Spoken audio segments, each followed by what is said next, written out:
Bismillahirrahmanirrahim. Alhamdulillahi rabbil alamin, wassalatu wassalamu ala rasuli rabbil alamin, Nabiyyina Muhammad ibn Abdillah wa ala alihi wa sahbihi wa man walah. Amma ba'du. Alhamdulillah, kita teruskan pengajian kita dalam tafsir surah At-Taubah. Surah At-Taubah, surah yang ke-9 dari awal Quran, di dalam juzuk yang ke-11. Dalam juzuk yang ke-11, insya-Allah sambungan kita pada kali ini bermula dari ayat 111. Ayat 111. Bagi jemaah yang pegang pimpinan Ar-Rahman yang Jawi, Ar-Rahman ni dia ada dua, ada Jawi, ada Ruminya, kan? Ini yang Jawinya, pimpinan Ar-Rahman. Muka surat 369. Jadi insya-Allah kita teruskan pengajian kita setakat mana masa yang sesuai yang diizinkan pada pagi ini. A'udzu billahis samii'il 'aliim minasy syaithaanir rajiim.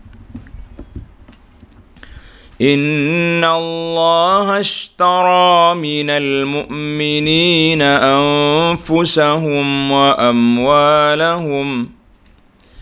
وأموالهم بأن لهم الجنة يقاتلون في سبيل الله فيقتلون ويقتلون وعدا عليه حقا في التوراة والإنجيل والقرآن ومن أوفى بعهده من الله فاستبشروا ببيعكم الذي بايعتم به وذلك هو الفوز العظيم. التائبون العابدون الحامدون السائحون الراكعون الساجدون الآمرون بالمعروف والناهون عن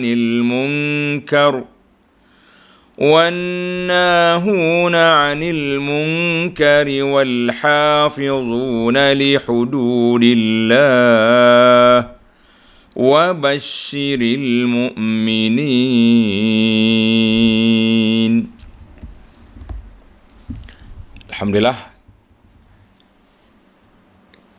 Ayat 111, Innallaha ashtara minal mu'minina anfusahum wa amwalahum bi anna lahumul jannah.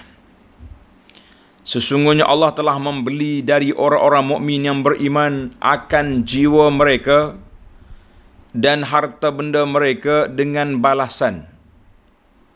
Apa dia balasan? Bahawa mereka akan beroleh syurga. Allah Ta'ala beli. Apa dia cara kita nak jual kepada Allah Ta'ala ni jiwa kita? Iaitulah dengan cara yuqatiluna fi sabilillah, disebabkan mereka berjuang pada jalan Allah. Baiklah para jemaah sekalian, datangnya ayat ini setelah kita berbincang dalam ayat yang lepas tentang fadaih ataupun pendedahan tembelang puak-puak munafikin.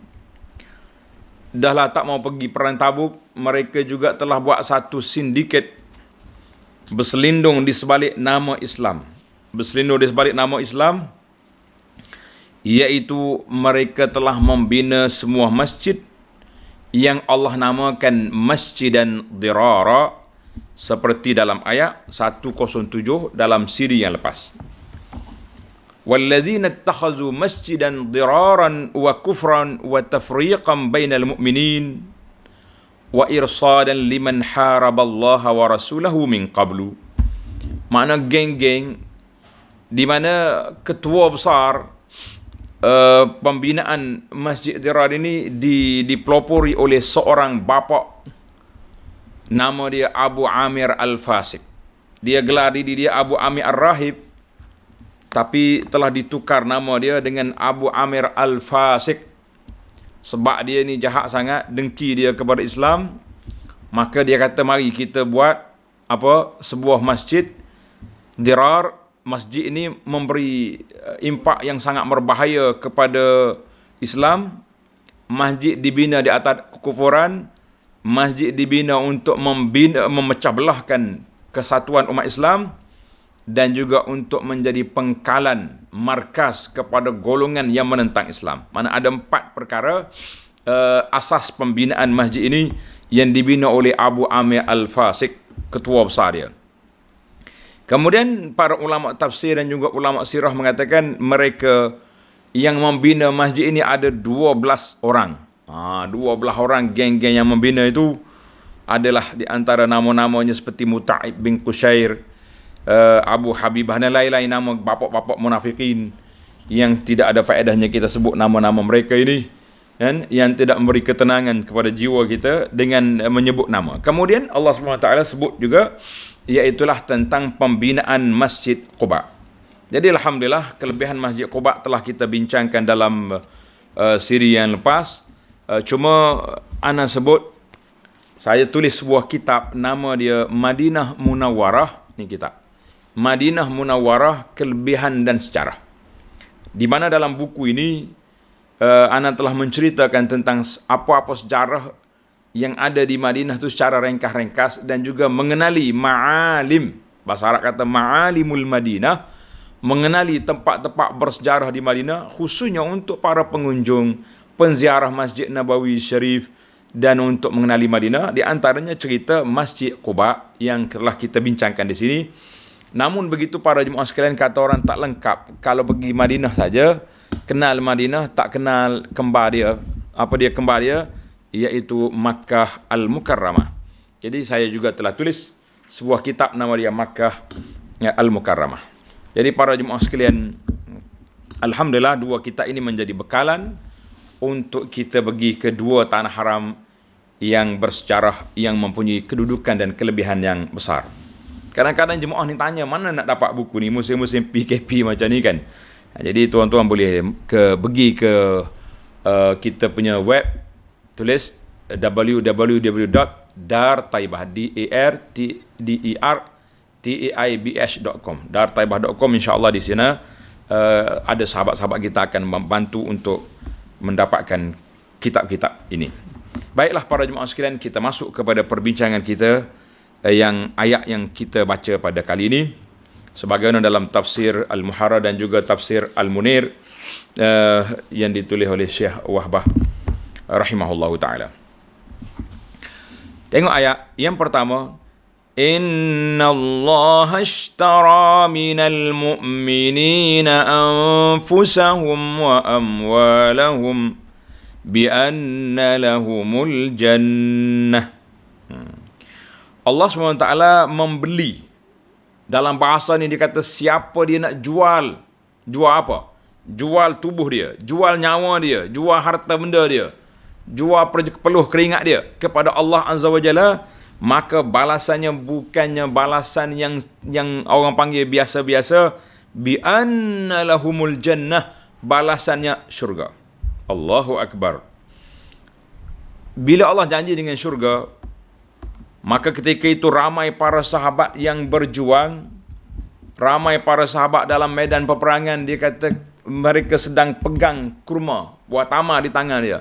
Dia kata, wallahi aku nak habiskan buah tamar ini satu masa yang panjang untuk bertemu dengan Allah Azza wa Jalla. Itu perasaan mereka setelah mereka menjiwai, merasai bagaimana manisnya, bagaimana yakinnya mereka dengan janji Allah, maka nak habiskan sebiji tamar ini dianggap sebagai masa yang panjang. Mereka masuk dalam peperangan untuk menjual nyawa dan diri mereka kepada Allah Azza wa Jalla. Allah janji membeli orang-orang yang beriman dengan jiwa mereka dan harta benda mereka. Ada orang yang infak, ada orang yang tak mampu nak infak dengan harta, tapi mereka infak nyawa dan tubuh mereka untuk menegakkan agama Allah, maka Allah kata bi anna lahumul jannah, bagi mereka syurga. Masya Allah, tabarakallah. Yuqatiluna fi sabilillah. Syurga itu bayaran kepada apa? Disebabkan mereka berjuang pada jalan Allah. Fayaqtuluna wa yuqtalun. Maka di antara mereka ada yang membunuh. Waktu kita menang, kita dapat membunuh musuh yang menentang Islam. Au yuqtalun. Fayaqtuluna wa yuqtalun. Ataupun mereka yang dibunuh. Syahid.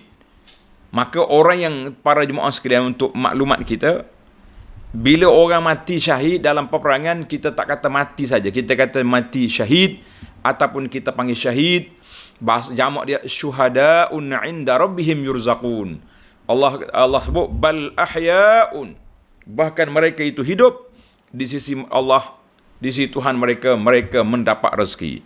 Artinya, para jemaah sekalian, Allah Subhanahu Wa Taala peringatkan kepada kita bahawa orang mati syahid itu hakikatnya mati di dunia, tapi mereka hidup di sisi Allah Azza wa Jalla.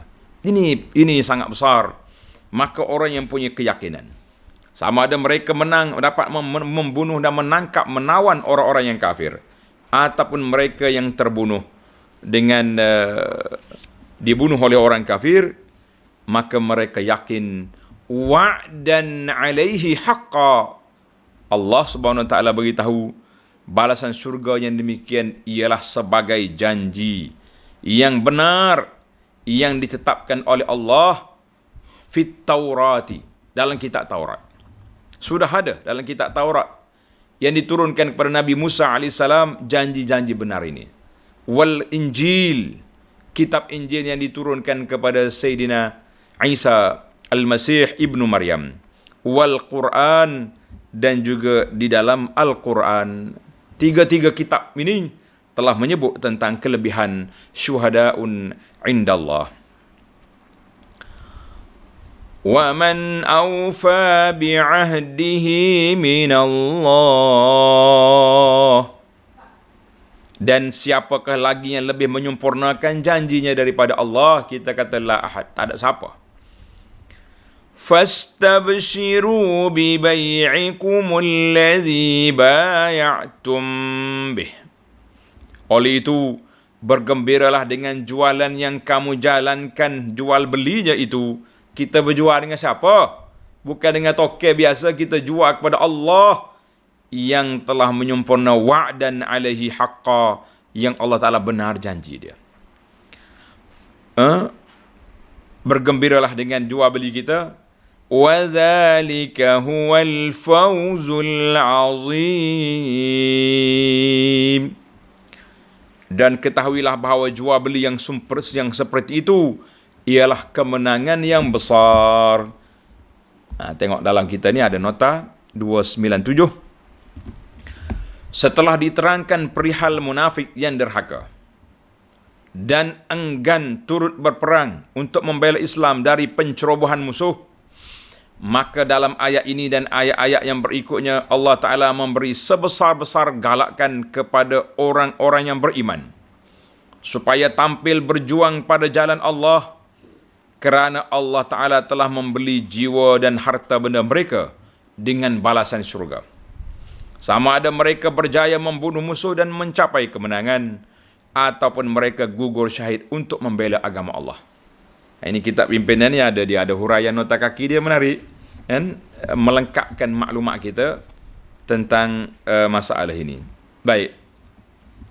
Setelah Allah SWT menceritakan kepada kita ada orang yang menjual dirinya, menjual harta bendanya kepada Allah dengan ganjaran syurga, maka kita tengok pula siapakah sifat-sifat ataupun apakah sifat-sifat orang-orang yang beriman sampai hari kiamat.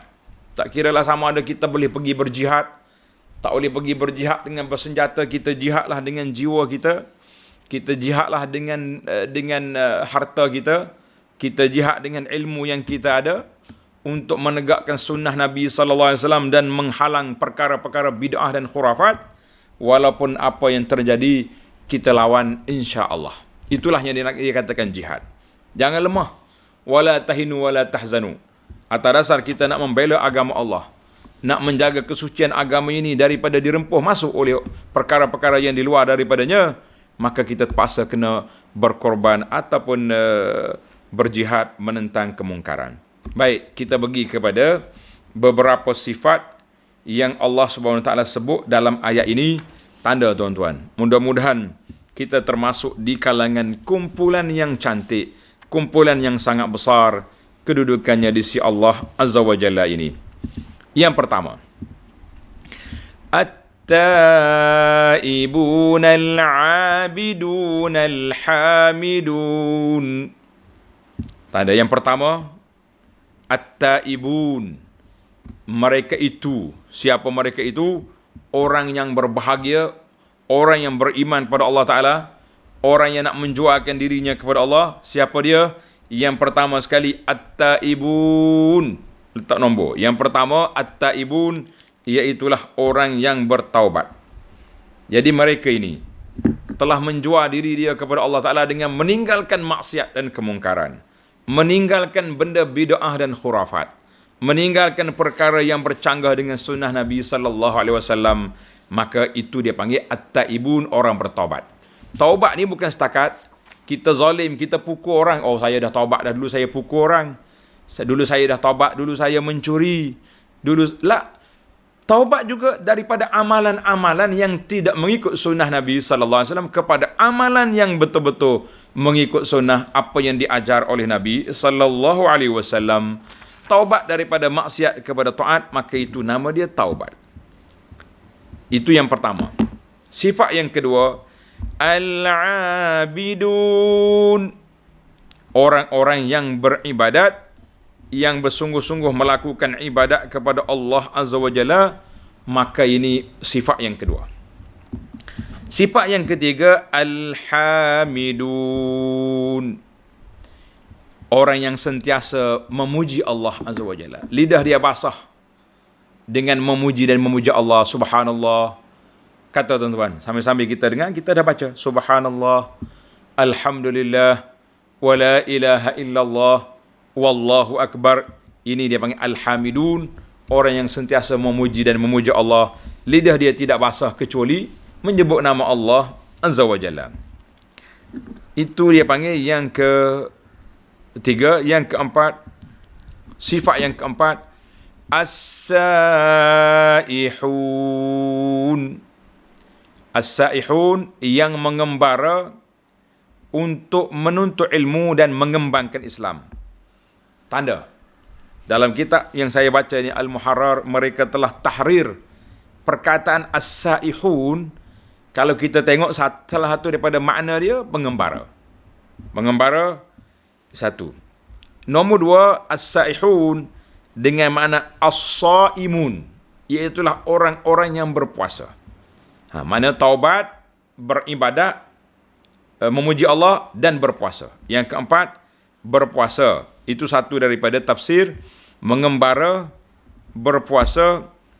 Dan ada lagi, dia kata musafir, al-jihad wal hajj, orang bersafir untuk berjihad, untuk haji. Itu yang ketiga. Kan?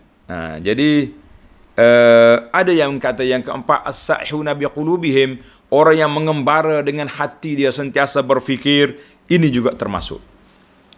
Kata di para ulama, mengembara mencari dunia dengan tubuh badan, kita sendiri travel sana sini. Mengembara kepada Allah dengan bil qulub. As-safaru lid dunya bil abdan, was-safaru ila Allah bil qulub. Masya-Allah. Jadi orang musafir untuk dunia dengan tubuh, musafir kepada akhirat dengan hati. Kita kadang-kadang kita pergi haji, tubuh kita pergi tapi hati tak pergi, tak sempurna. Mana yang memang tubuh kena berangkat, tak boleh haji. Haji dengan niat tak jadi kan. Itu dia panggil yang keempat. Tanda yang kelima. Yang kelima, ar-raki'un. dan orang yang sentiasa rukuk. Makna rukuk ni makna al-musallun, kan? Orang yang salat. Yang keenam, as-sajidun, orang yang sentiasa sujud. Jadi dua ni sinonim lah, rukuk dengan sujud. Tapi nak ceritanya sifat. Sifat orang ni ar-raki'un as-sajidun, rukuk dan sujud. Masya Allah, tabarakallah. Yang ketujuh, al-amiruna bil ma'ruf, orang yang menyuruh perkara kebaikan. Kita buat kerja, ajak orang buat benda baik. Suruh solat, suruh jihad, suruh puasa, suruh tutup aurat. Yang penting, menggalakkan benda yang baik. Yang ke-8, wannahuna 'anil munkar. Tengok. Yang ke-8, dan yang melarang daripada kejahatan. Berapa dah kita sifat? 8.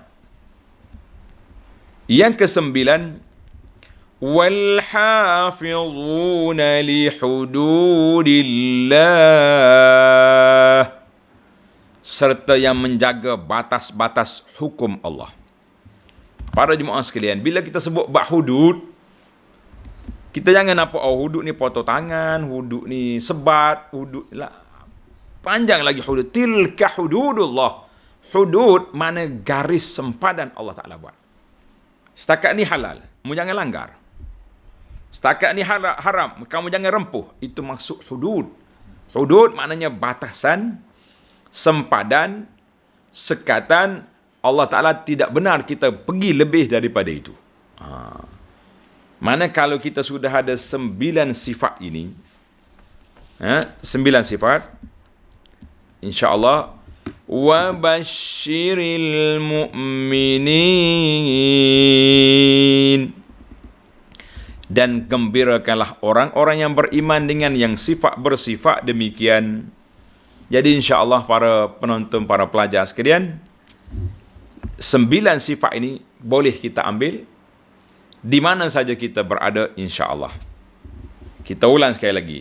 Bersifat dengan sentiasa bertaubat, sentiasa beribadat, sentiasa bertasbih, sentiasa berpuasa, ataupun mengembara untuk mencari ilmu, ataupun mengembara menunaikan kewajipan haji dan sebagainya.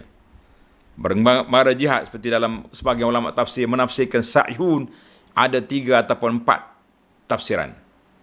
Kemudian kita pergi kepada ar-raki'un, yang kelima rukuk sentiasa, yang keenam sentiasa sujud, yang ketujuh menjalankan tugas amar ma'ruf, yang ke-8 melarang daripada benda mungkar, yang ke-9 sama-sama kita menjaga hududullah, iaitulah batasan yang telah Allah SWT letakkan, jangan sekali-kali kita langgar.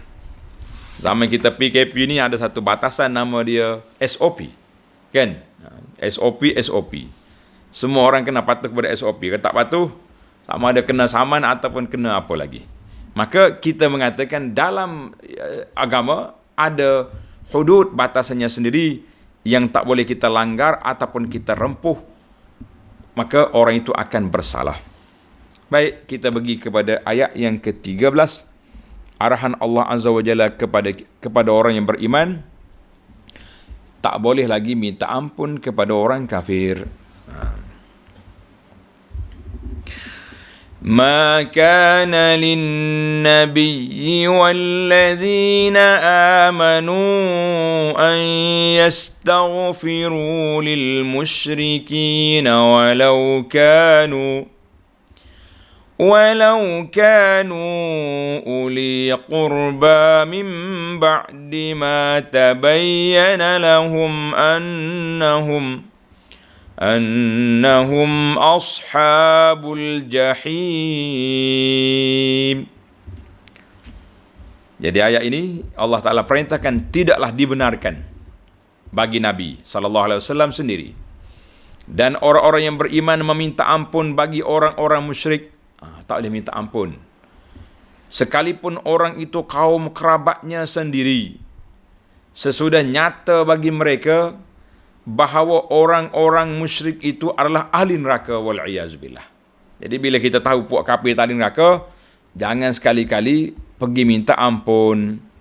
Tengok nota 298. Setelah diterangkan dalam permulaan surah ini bahawa orang-orang Islam diwajibkan memutuskan perhubungannya dan perjanjian setianya dengan orang-orang musyrik, maka dalam ayat ini ditegaskan lagi tentang larangan meminta ampun bagi orang-orang musyrik itu walaupun mereka dari kaum kerabatnya sendiri.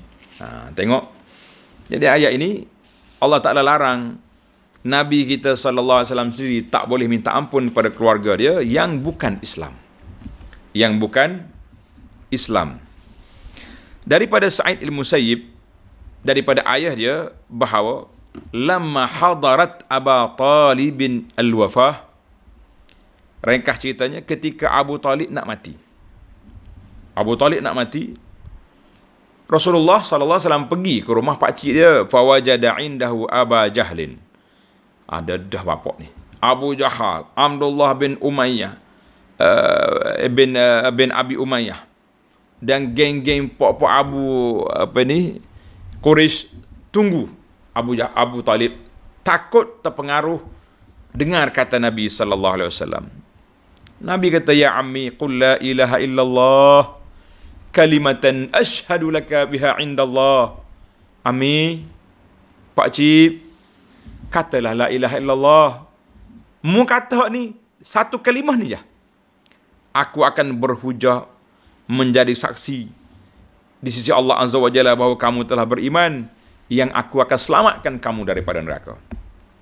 Oh, Abu Jahal balas lalu, Abu Talib, atarghabu an millati Abdul Muttalib? Mu nak tinggal ada agama ayahmu? Allah. Nabi dakwah, mereka serang, mereka jawab. Akhir sekali Abu Talib mati dengan kalimahnya, huwa ala millati Abdul Muttalib. Tidak Abu Jahal, aku tetap pendirian mengikut agama Abdul Muttalib. Mana dia tak mau ikut Nabi sallallahu alaihi wasallam. Wa aba, tak mau dia mengucap la ilaha illallah. Kemudian mati Abu Talib. Nabi kata, ama wallahi la astaghfiranna laka ma lam unha'an. Aku akan minta ampun untukmu ya pak cik, wafaan, sebagai tanda kamu telah membela aku, kamu telah membela Islam ini banyak, maka aku akan tetap meminta ampun.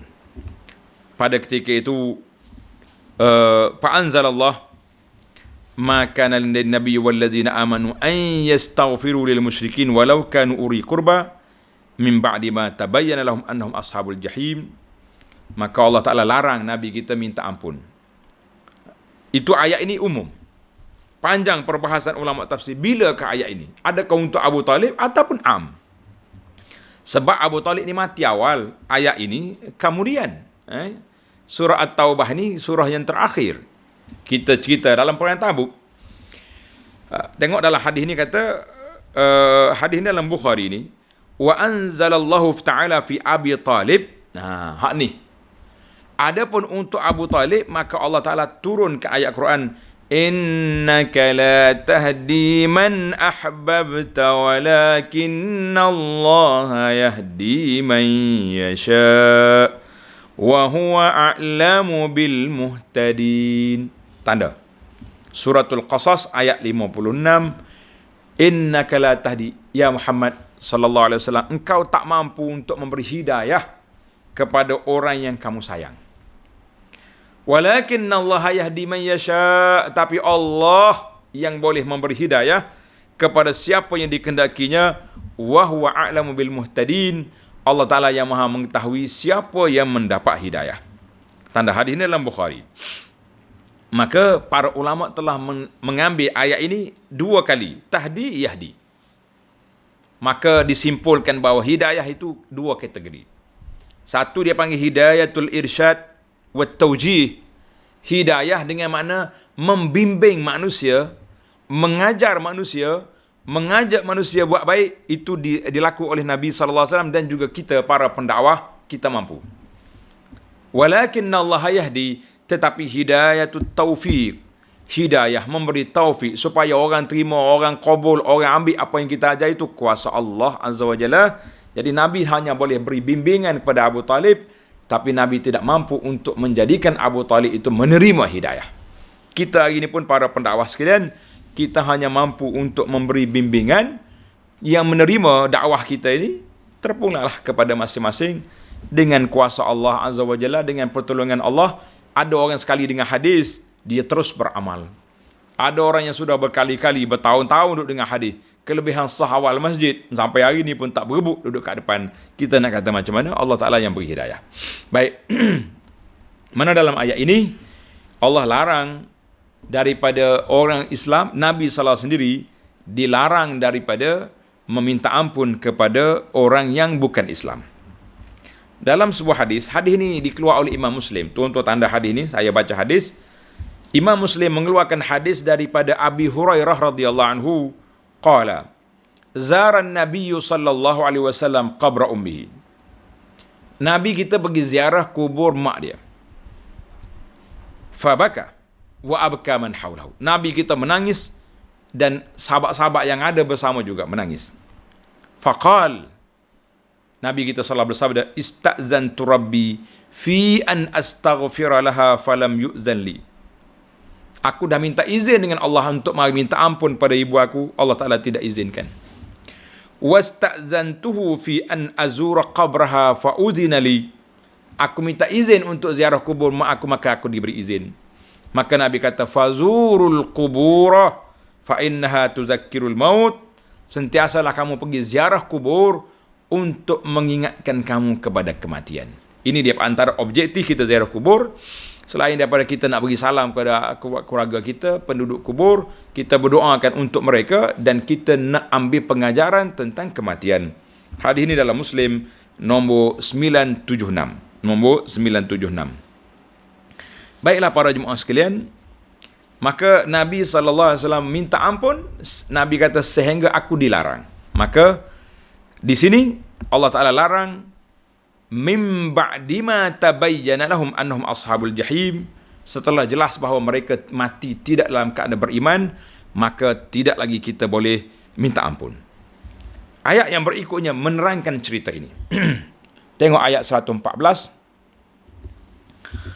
وَمَا كَانَ اسْتِغْفَارُ إِبْرَاهِيمَ لِأَبِيهِ إِلَّا عَنْ مَوْعِدَةٍ وَعَدَهَا إِيَّاهُ فَلَمَّا تَبَيَّنَ لَهُ أَنَّهُ عَدُوٌّ لِلَّهِ تَبَرَّأَ مِنْهُ Inna Ibrahim la'awwahun halim.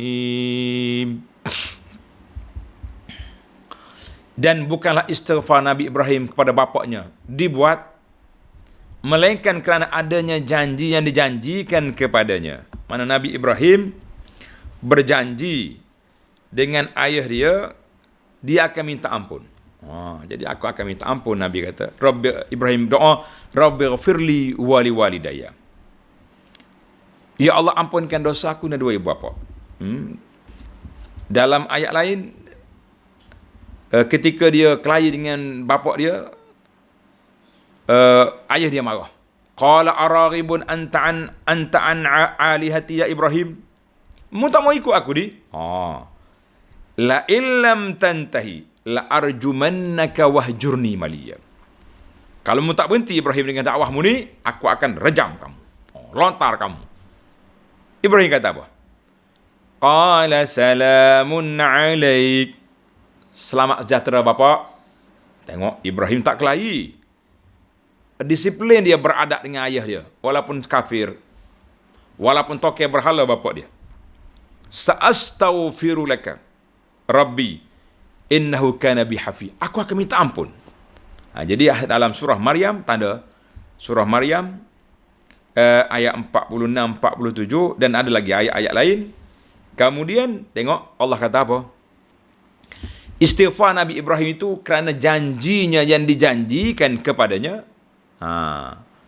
Falamma tabayyana lahu annahu aduwwun lillahi tabarra'a minhu. Maka apabila ternyata kepada Nabi Ibrahim bahawa bapaknya musuh bagi Allah, mana bapak dia tu memang tak masuk Islam, tak mau Islam dah, kan? Setelah dihujahkan dia, setelah diberi nasihat, tabarra'a minhu, maka Nabi Ibrahim pun berlepas diri daripadanya. Ibrahim kata, tak apalah, kita putuslah hubungan setakat ini. Inna Ibrahim la'awwahun halim. Sesungguhnya Nabi Ibrahim itu lembut hatinya lagi penyabar. Ibrahim lembut. Nabi kita SAW juga lembut, bukannya kasar-kasar, kan? Cuma untuk maklumat para jemaah sekalian, ada orang tanya, Ustaz, bagaimana dengan mak ayah Nabi? Saya kata secara peribadi, saya tak nak huraikan tajuk ni, tak nak masuk dalam isu ni. Saya serahlah perkara ibu bapa Nabi ni kepada Nabi SAW.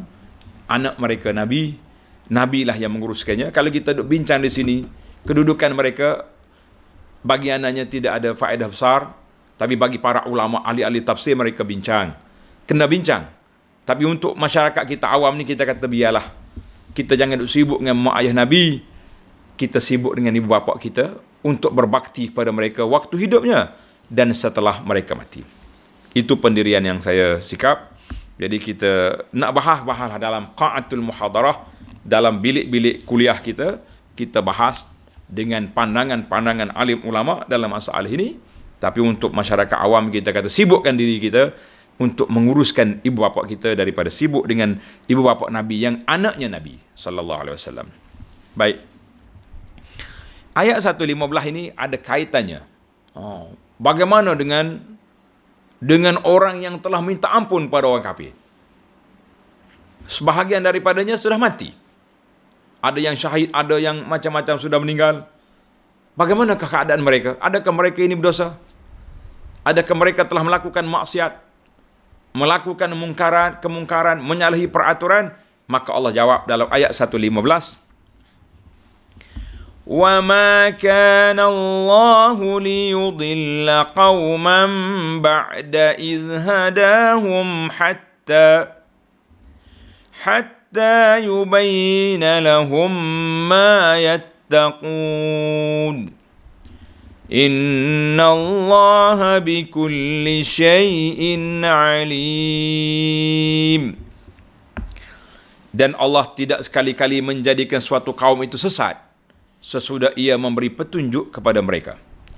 Taklah, bila kita sudah dapat petunjuk, Allah Ta'ala kita tidak lagi sesat setelah diberi hidayah kepada iman, kan?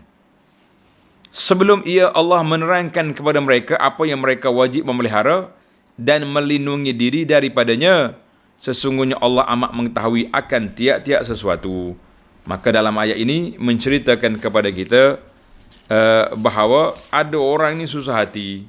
Dia kata, macam mana apa kita nak buat dengan perbuatan-perbuatan kita yang telah lalu? Pakat minta ampun kepada mak ayah, minta ampun kepada keluarga yang bukan Islam. Maka itu Allah kata, Allah Ta'ala tidak akan ambil tindakan. Walaysa min sunnatillahi fi khalqihi, bukan cara Allah Ta'ala menguruskan hamba-hamba dia, dan bukan termasuk dalam hikmah, kebijaksanaan dan keadilan sebagai Allah Ta'ala ambil tindakan kepada perkara yang belum diputuskan. Maknanya sebelum turun ayat Quran melarang daripada perbuatan ini, jadi mereka yang telah buat dulu tidak diambil tindakan. Maka faiza bayyana lahum, setelah diberi penjelasan, setelah diberi huraian, diberi peringatan, kan, masih lagi degil, ketika itu barulah diambil tindakan. Jadi maknanya kesalahan yang lepas itu dimaafkan, diampunkan. Tidaklah para muslimin susah hati dengan perkara itu. Jadi alhamdulillah, ini di antara hikmah Allah SWT dengan hamba-hamba dia tidak ambil tindakan kecuali setelah. Dalam ayat lain Tuhan kata, wa ma kana Allahu mu'azzibahum innallaha dalam ayat Tuhan kata Allah Ta'ala tidak akan azab mana-mana kaum sehingga Allah Ta'ala hantar Rasul. Macam mana ayat? Wa ma kunna mu'azzibin hatta nab'asa rasulah. Tanda. Allah kata, wa ma kunna mu'azzibin hatta nab'asa rasulah.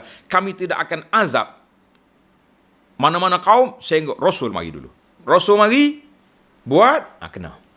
Sama juga dalam isu ni, mana para jemaah, para muslimin, sahabat-sahabat yang telah melakukan perkara itu, tidak diambil tindakan kerana waktu itu belum lagi mereka diberi hidayah, petunjuk kepada perkara ini. Kita kata Alhamdulillah. Di akhir ayat 116, Inna Allah lahu mulkus samawati wal ard yuhyi wa yumit wa ma lakum min dunillahi min waliyyin wa la nasir. Allahu Akbar. Dan sesungguhnya Allah jualah yang menguasai segala alam langit dan bumi. Allah menghidupkan dan mematikan, dan tidaklah ada bagi kamu selain dari Allah siapapun yang menjadi pelindung dan juga yang menjadi penolong. Jadi kita di atas dunia ini, kita kena ingat, kita tidak ada tempat bergantung, tempat memuja, tempat minta pertolongan lain daripada Allah Azza wa Jalla di dalam pergantungan hati kita. Adapun minta tolong angkat barang, minta tolong buat rumah, minta tolong beli barang, minta tolong buat tu buat ni dengan tukang-tukang, dengan pembantu, itu tidak jadi masalah, itu kehidupan biasa dunia. Tetapi dipanggil pergantungan. Maka kita kena bergantung hanya wa iza sta'anta fasta'in billah, kan? Wa iza sa'alta fas'alillah. Dalam hadis nasihat Nabi kepada Ibnu Abbas, wasiat Nabi kepada Ibnu Abbas, Nabi kata, bila kamu minta dengan Allah, bila kamu minta pertolongan dengan Allah, jangan pergi minta dengan perkara orang-orang lain yang, apalagi kalau pergi minta dengan orang-orang yang sudah mati di kubur-kuburan. Kita kata ini juga perbuatan yang salah. Baiklah para jemaah sekalian, Alhamdulillah jelaslah kepada kita larangan minta ampun kepada orang kafir, dan juga sikap Nabi Ibrahim hanya seketika. Falamma tabayyana lahu, apabila setelah jelas kepada Nabi Ibrahim bahawa bapa dia sudah tidak Islam, annahu aduwillah, maknanya sama ada ayah dia mati kafir ataupun memang tak nak terima lagi Islam, mungkin daripada wahyu daripada Allah Ta'ala, Ibrahim, ayahmu ni memang tak akan masuk Islam, maka ketika itu tabarra'a minhu, Ibrahim putuskan hubungan. Jadi kita tak tahu apa yang jadi. Kita hukum manusia secara zahir, wallahu yatawalla sarair, Allah Ta'ala ialah yang menguruskan hal-hal hati mereka. Jadi kita hanya berinteraksi secara zahir apa yang kita nampak. Baiklah, setakat itu dulu. InsyaAllah kita sambung dalam siri yang akan datang. Ayat 117, laqad taballahu 'alan nabiy wal muhajirin wal ansar. InsyaAllah dalam siri yang akan datang. Subhanakallahumma wa bihamdika, asyhadu an la ilaha illa anta astaghfiruka wa atubu ilaih. Wa sallallahu ala nabiyyina Muhammad wa ala alihi wa sahbihi ajma'in. Walhamdulillahi rabbil alamin. Wassalamu alaikum warahmatullahi wabarakatuh.